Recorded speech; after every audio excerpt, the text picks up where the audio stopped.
Hoy nos vamos a sumergir en un texto que, a pesar de ser brevísimo, ha tenido un impacto, un impacto descomunal en el pensamiento occidental durante casi 2 milenios. Hablamos de la epístola a los colosenses. Nuestra fuente es un comentario académico muy exhaustivo, y la misión es desmenuzar juntos las ideas, el contexto que le dio vida y, sobre todo, las razones de su increíble influencia. No se trata solo de ver qué dice, sino de entender por qué un apóstol encarcelado se molestó en escribirlo y por qué sus palabras siguen resonando hoy. Así que, vamos a ello. Un placer. Y es que es un texto corto, pero de una densidad teológica brutal. Un verdadero universo en unas pocas páginas. Pues empecemos por el principio, por la geografía humana. ¿Quiénes eran estos colosenses? Y sobre todo, ¿por qué les escribe Pablo si, según parece, ni siquiera había pisado su ciudad? No es la típica carta de un pastor a su rebaño, ¿no? Exacto. Y ese es el primer detalle que lo cambia todo. Colosas era una ciudad en Frigia, en la actual Turquía. Una ciudad que en esa época, ya estaba en cierta decadencia, superada por sus vecinas Laodicea y Hierápolis. Ah, o sea, no era un gran centro de poder. No, para nada. Y la comunidad cristiana allí era mayoritariamente gentil, es decir, no judía. Y como bien dices, Pablo no la fundó. El responsable fue un hombre llamado Epafras. Epafras. Sí, un colosense que, según se deduce del texto, se convirtió al cristianismo durante la larga estancia de Pablo en Éfeso. Claro. Imagina la escena. Epafras vuelve a su tierra, emocionado con el nuevo mensaje, y funda él mismo la comunidad.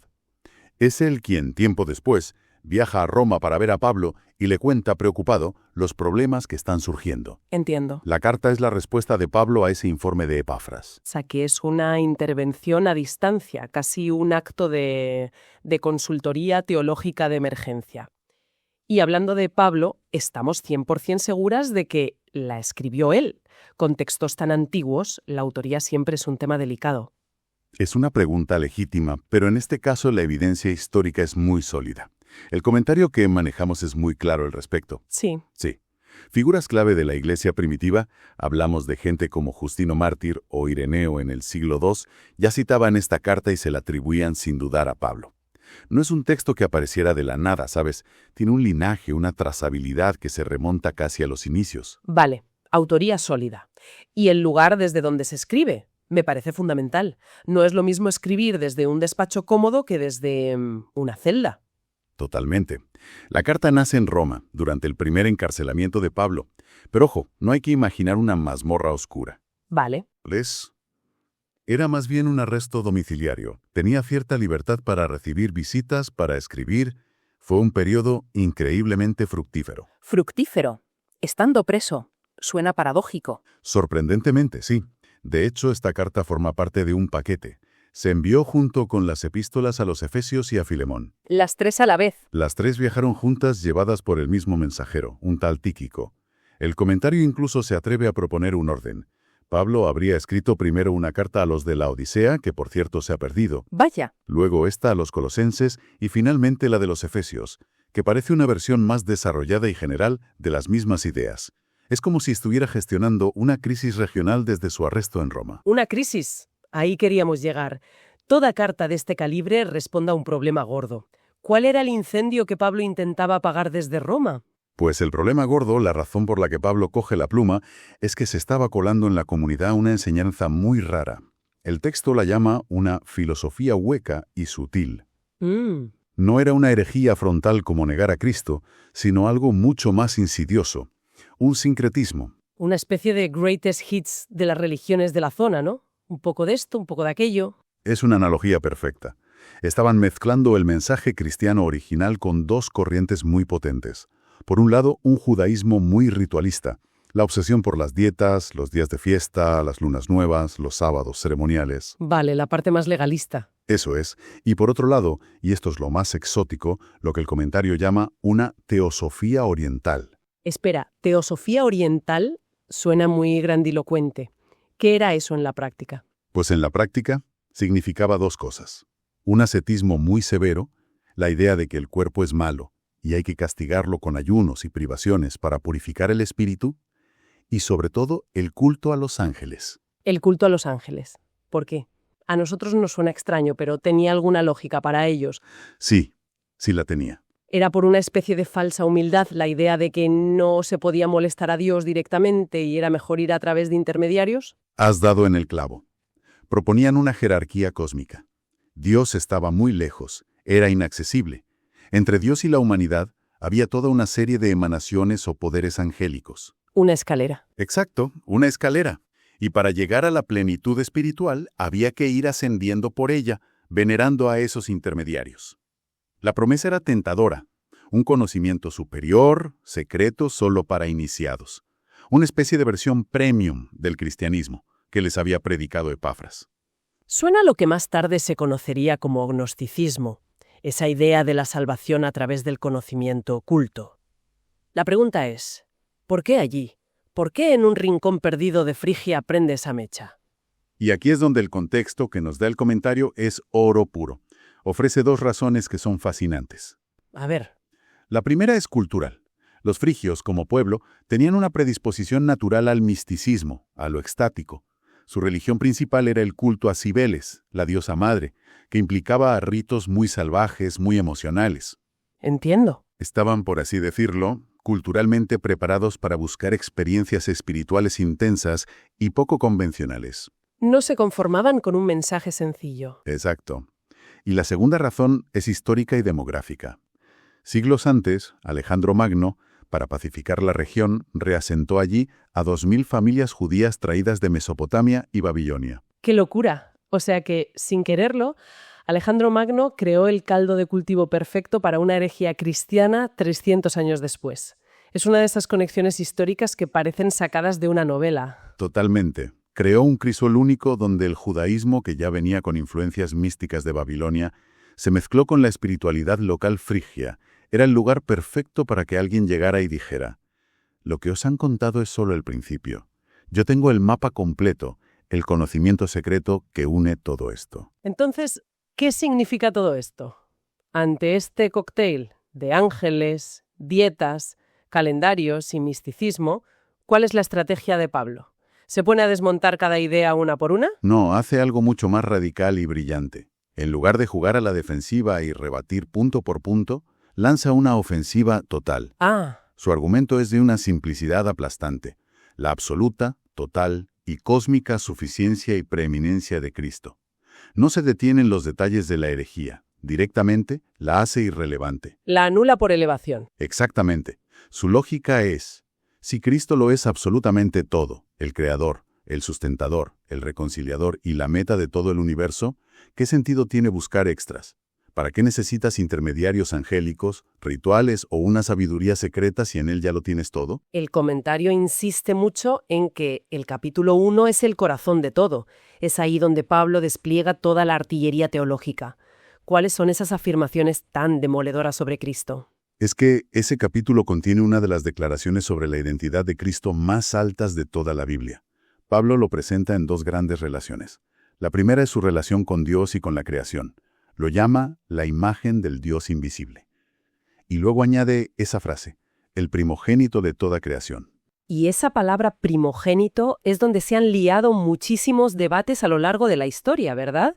Porque suena a que fue el primer ser creado, que es lo que dirían algunas herejías. Exacto, y ahí está la trampa si lo lees superficialmente. Pero el comentario aclara, basándose en el uso de la palabra en el Antiguo Testamento, que primogénito aquí no se refiere al tiempo, sino al rango, a la soberanía, A la importancia. a la preeminencia sobre toda la creación. De hecho, el propio texto lo aclara a continuación: porque en él fueron creadas todas las cosas, todo fue creado por medio de él y para él. No es parte de la creación, es el agente, el propósito y el sustentador de la creación. Es una afirmación de divinidad en toda regla. ¿Y la segunda relación que mencionabas? Su relación con la Iglesia, con la nueva creación, lo llama la cabeza del cuerpo que es la Iglesia, y de nuevo el primogénito de entre los muertos. Si antes era el soberano de la creación original, ahora, a través de su resurrección, es el soberano y el punto de partida de la nueva humanidad. Pero el clímax absoluto, la frase que lo dinamita todo, es esta: porque en él habita corporalmente toda la plenitud de la deidad. La plenitud. En griego, pleroma. El comentario sugiere que esta palabra no la elige al azar, que Pablo está cogiendo deliberadamente el término fetiche de sus adversarios gnósticos. Es que eso es lo fascinante. Es una jugada maestra de la retórica. Pero, ¿no es arriesgado usar la palabra de tus enemigos? Podría generar confusión. Es arriesgado pero increíblemente efectivo. Los falsos maestros hablaban de la pleroma, de la plenitud divina, como algo que estaba fragmentado, repartido en una cadena de ángeles y emanaciones. Claro, en esa escalera que decías. Justo. Para alcanzarla, tenías que ir subiendo peldaños. Y Pablo llega y dice, ¿buscáis la plenitud? No está repartida por el cosmos. Toda, sin que falte ni una gota, reside en un solo lugar, en el cuerpo de Cristo. Es como decirles, dejad de buscar el tesoro por todo el mapa, porque está todo concentrado en este único punto. Cualquier otra búsqueda no solo es innecesaria, es absurda. Exacto. Vale, la teología es potentísima, abrumadora. Pero me pongo en la piel de un comerciante de Colosas. ¿Cómo se come eso en el día a día? Si un vecino te estafa en el mercado, o estás preocupada por si debes o no celebrar la luna nueva, ¿de qué sirve pensar en la pleroma cósmica? ¿Cómo aterriza Pablo todo esto? Pablo es un genio conectando el qué creemos con el cómo vivimos. Justo después de esta cumbre teológica, baja a ras de suelo. A lo práctico. A lo práctico. Les dice, por ejemplo, os presionan para que os circuncidéis. No lo necesitáis. ¿Por qué? Porque al unirse a Cristo ya han experimentado la circuncisión de Cristo, que no es un corte en la carne, sino un despojamiento espiritual de la vieja naturaleza. Su bautismo, les dice, ya fue su funeral y su renacimiento. Ya han muerto y resucitado con él. Sucedido por dentro. Precisamente. Y a partir de ahí se vuelve muy directo contra las reglas de los falsos maestros. Les dice, que nadie os juzgue en comida o en bebida, o en cuanto a días de fiesta, luna nueva o sábados. Y aquí usa una metáfora que es una maravilla. ¿Cuál? Dice que todas esas reglas y rituales son sombra de lo que ha de venir, pero el cuerpo es de Cristo. La sustancia, la realidad, es Cristo. Es una imagen potentísima. Muchísimo. Quien en su sano juicio, teniendo a la persona real delante, se quedaría abrazado a su sombra. Les está diciendo que se están obsesionando con los etos del pasado cuando tienen la realidad presente delante. Y les advierte del peligro de dejarse engañar por esa falsa espiritualidad basada en la humildad y el culto a los ángeles. Sí, les dice que no se dejen defraudar de su premio por gente que se deleita en una humildad fingida. Es una crítica psicológica muy aguda. Humildad fingida. ¿Sí? Les acusa de estar hinchados de orgullo por su supuesto conocimiento secreto, metiéndose en visiones y cosas que no han visto. En el fondo les dice, esa aparente humildad es una forma de arrogancia espiritual. Entonces, si la vida ya no consiste en seguir reglas y venerar ángeles, ¿en qué consiste? ¿Cuál es la conclusión práctica de todo esto? La lógica final es impecable y lo resume todo. Dice, si pues habéis resucitado con Cristo, buscad las cosas de arriba, donde está Cristo sentado a la diestra de Dios. Poned la mira en las cosas de arriba, no en las de la tierra. No es un escape del mundo. No, para nada. Es una reorientación radical de la vida en el mundo. Tu identidad, tu seguridad, tu verdadero hogar ya no están aquí abajo. Dice que la vida del creyente está escondida con Cristo en Dios. Es una frase muy poética. Y muy profunda. Significa que tu verdadera vida ya es una realidad segura en la dimensión de Dios, aunque todavía no se vea en todo su esplendor. Esa gloria, dice, se manifestará cuando Cristo vuelva. Mientras tanto, la vida cristiana consiste en vivir en la tierra con los valores, la perspectiva y la mentalidad del cielo. Vivir tu realidad futura en tu presente diario. Eso es. Es increíble. Pensar que una carta tan breve, escrita para solucionar un problema muy local en una ciudad de segunda fila de Frigia, acabe convirtiéndose en un pilar para definir la identidad de Cristo para miles de millones de personas durante 20 siglos. Es el poder de las ideas cuando responden a preguntas universales. Y hay un detalle final que el comentario resalta y que a mí me parece sobrecogedor. Al final del todo, después de dictar la carta, Pablo coge la pluma y añade de su puño y letra una postdata muy breve. Acordaos de mis prisiones. Un toque de humanidad brutal en medio de tanta teología cósmica. Totalmente. Y después de todo lo que hemos hablado, me queda una idea que no me puedo quitar de la cabeza y que quizás sea una buena reflexión final. ¿Qué nos dice que un mensaje de libertad tan absoluto, que habla de reconciliar cielos y tierra, de la plenitud de Dios y de una vida nueva que trasciende la muerte, fuera escrito por un hombre físicamente encadenado a un soldado romano. ¿Cómo es posible que de la limitación más extrema, de la falta de libertad física, puedan hacer una de las visiones más expansivas y liberadoras de la realidad que se han escrito jamás?